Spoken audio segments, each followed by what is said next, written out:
Hey everybody, I'm so excited for Retro Cookbook Club.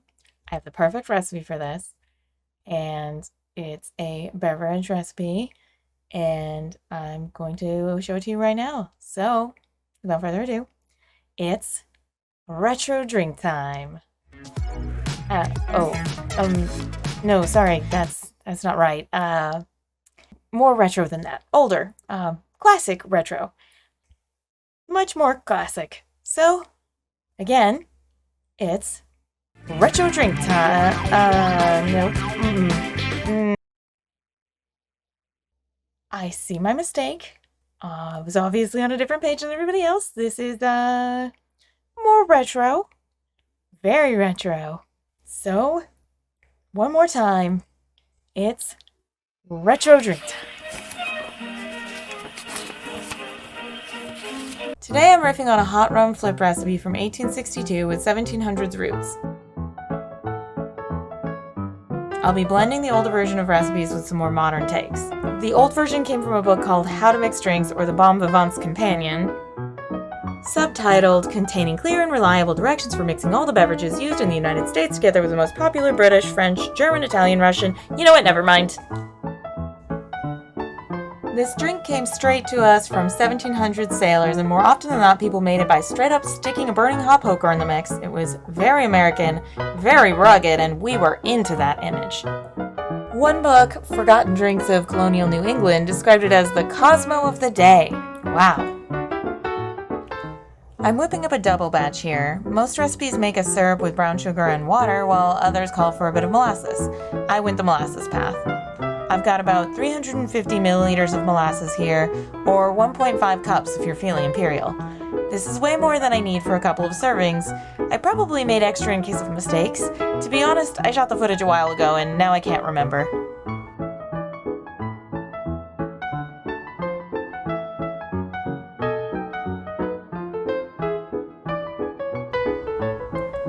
Add 150 milliliters of water, about 4 ounces, to make your syrup more liquidy. I've got classic mulling spices here, cinnamon stick, nutmeg, cloves, and some lemon zest. Mix those straight into the syrup.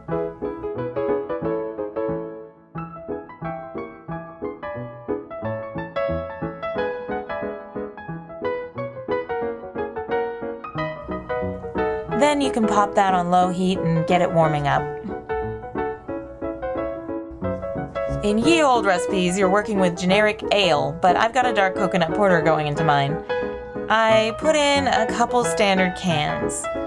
To stick close to the traditional ways, you'd make this with flat ale, so don't pour it down the side to preserve carbonation. Push through the visceral pain you feel at the idea of pouring it right in the center.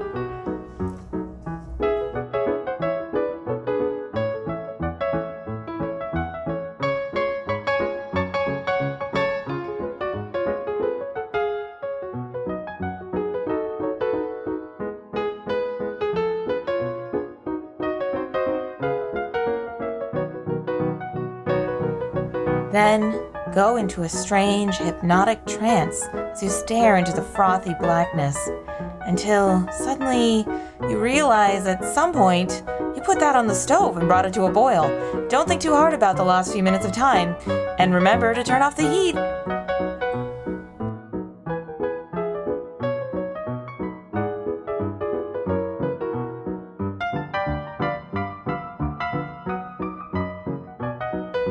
Oh, your syrup's boiling too. Get that off the heat while you're at it.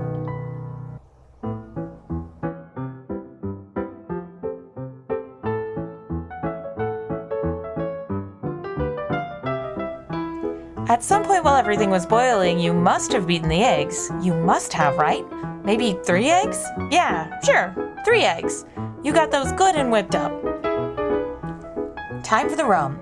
Yep, this is a very alcoholic baby you're making. We're using a rich, dark rum here, about 100 milliliters or 3.5 ounces. Combine 6 tablespoons of your syrup mixture into your rum, that's 88 milliliters, and then pour the whole mix into your ale.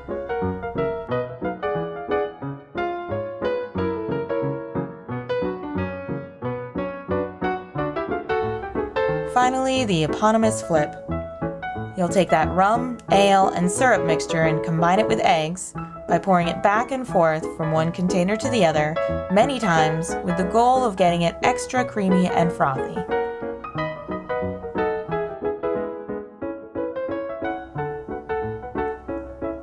Flip.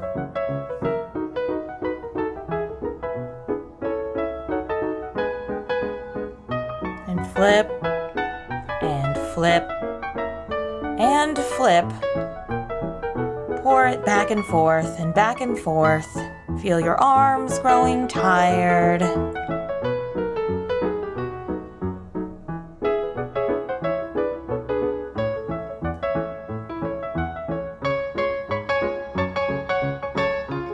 Pause and think about all the choices you've made in your life that led to this. Then make better choices. Empowerment!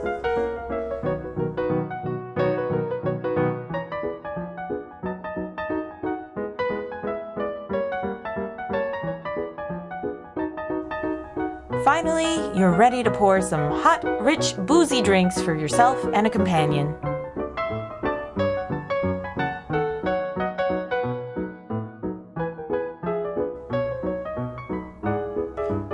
Cheers! Enjoy your old-timey, undeniably retro hot rum flip. And please, if you try the version where you stick a red-hot fire poker in it, which you absolutely definitely should not, and I didn't tell you to, and GeekGirlCon accepts zero liability for the idea, do let me know how that turns out.